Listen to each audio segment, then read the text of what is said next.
Hello' friends, good morning. সকলোৱে ভালে আছেনে? মই ভালে আছোঁ।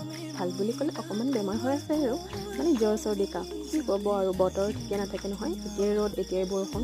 পিছে আজি মই যাবলৈ ওলাইছোঁ মোৰ মাহীৰ ঘৰলৈ। বৰ্তমান বতৰটো ভালে আছে যিহেতু ভাবিলোঁ সোনকালে নামি যাওঁ, কাৰণ বৰষুণ আহিলে আৰু পাহাৰৰ পৰা নামাটো বৰ কষ্ট হ'ব। দুপৰীয়া সময়খিনিত মই ৰেডি হৈ ল'লোঁ, ওলাই পৰিলোঁ ঘৰৰ পৰা। তাইৰ কাৰণে কেক অৰ্ডাৰ কৰিছিলোঁ, তো সেইটো ল'বলৈ গৈ আছোঁ। এয়া পাহাৰৰ ৰাস্তাখিনি আমাৰ বৰষুণ নহ'লে কি ক'ব, ঘামি একেবাৰে অৱস্থা বেয়া হৈ যায় পাহাৰখন নামোতে। এতিয়া মই সিহঁতৰ ঘৰ পালোহি।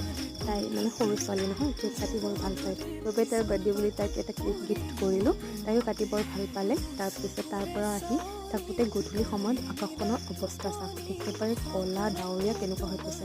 মই ভাবিছিলোঁ বাটতে বৰষুণ পাম চাগে, আজি ঘৰ গৈয়ে নাপাম। বানপানী আৰু কি অৱস্থা কৰি দিছে মানুহবোৰত জানেই নহয় সকলোৱে। তাৰে দুদিনমান পাছত মই ঘৰতে এটা কেক ট্ৰাই কৰিলোঁ। পিছে কেকটো ফাৰ্ষ্টবাৰৰ বাবে ভালেই হৈছিল। সকলোৱে খাই ভালে পালে। আজিলৈ এৰিছোঁ, বাই বাই।